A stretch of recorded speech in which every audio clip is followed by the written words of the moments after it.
Praise the Lord. പത്രോസിന്റെ 1-ാം ലേഖനം 2-ാം അധ്യായം 24-ാം വാക്യം. നാം പാപം സംബന്ധിച്ച് മരിച്ച് നീതിക്ക് ജീവിക്കേണ്ടതിന് കർത്താവായ യേശു ക്രിസ്തു നമ്മുടെ പാപങ്ങളെ അവൻ്റെ ശരീരത്തിൽ ചുമന്നുകൊണ്ട് ക്രൂശിന്മേൽ കയറി അവൻ്റെ അടിപ്പിണരാൽ നമുക്ക് സൗഖ്യം വന്നുമിരിക്കുന്നു. പ്രിയമുള്ളവരെ, രോഗത്താൽ നിങ്ങൾ ക്ഷീണിതരാണോ? രോഗം നിങ്ങളെ വല്ലാതെ വേദനിപ്പിക്കുന്നുവോ? എവിടെ നിന്നൊരു സൗഖ്യം വരുമെന്ന് ചിന്താകുലരായി ഇന്നത്തെ രാവിലെ സമയം നിങ്ങൾ കരഞ്ഞുകൊണ്ടിരിക്കുകയാണ്. ദൈവത്തിൻ്റെ വചനം പറയുന്നു, ഞാൻ രോഗശാന്തിയും ആരോഗ്യവും വരുത്തുന്ന ദൈവമാണ്. ദൈവത്തിൻ്റെ വചനം പത്രോസ് അപ്പോസ്തലൻ പറയുന്നു, കാൽവരി ക്രൂശിന്മേൽ യേശു ക്രിസ്തു കയറിയപ്പോൾ അവൻ നമ്മുടെ പാപങ്ങളെ തൻ്റെ ശരീരത്തിൽ വഹിച്ചുകൊണ്ട് ക്രൂശിന്മേൽ കയറി.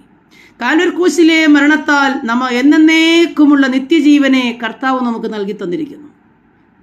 പാപങ്ങളെ മാറ്റി ശാപങ്ങളെ പോക്കി എന്നേക്കുമുള്ള നിത്യജീവൻ അവകാശികളാക്കി തീർക്കുവാൻ കാൽവരിയിൽ കർത്താവായ യേശു ക്രിസ്തു യാഗമായി തീർന്നു. എന്നാൽ അവൻ്റെ ആ യാഗത്തിൽ തന്നെ നമുക്കുള്ള രോഗശാന്തിയും ആരോഗ്യവുമുണ്ട്. തീരാത്തൊരു രോഗത്താൽ, മാറാത്തൊരു വ്യാധിയാൽ, ഡോക്ടർമാർ കൈയൊഴിഞ്ഞ ഒരു വിഷയത്താൽ സൗഖ്യം ലഭിക്കാതെ മാറി മാറി അതേ രോഗം തന്നെ പിന്നെയും നിങ്ങളെ ബാധിച്ചുകൊണ്ട് ഭാരമേറിയ അനുഭവത്തിലായിരിക്കുന്നുവെങ്കിൽ പരിശുദ്ധാത്മാവ് ഇന്ന് രാവിലെ സമയം സംസാരിക്കുന്നു, ഞാൻ സാക്ഷാൽ രോഗങ്ങളെ വഹിക്കുന്ന ദൈവമാകുന്നു.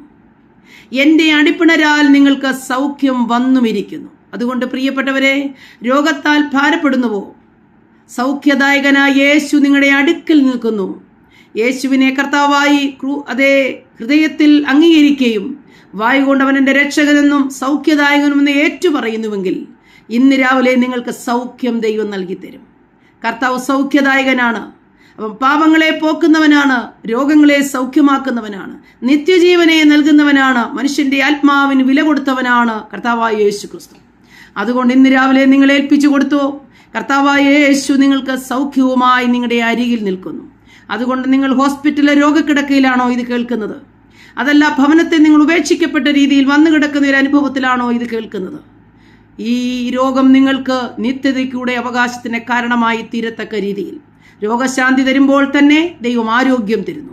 രോഗശാന്തിയും ആരോഗ്യം തരുമ്പോൾ നിങ്ങളുടെ പാപങ്ങളെ നിങ്ങൾ ഏറ്റുപറഞ്ഞുപേക്ഷിക്കുന്നുവെങ്കിൽ കർത്താവ് നിങ്ങൾക്ക് നിത്യതയും അവകാശമാക്കി തരുന്നു.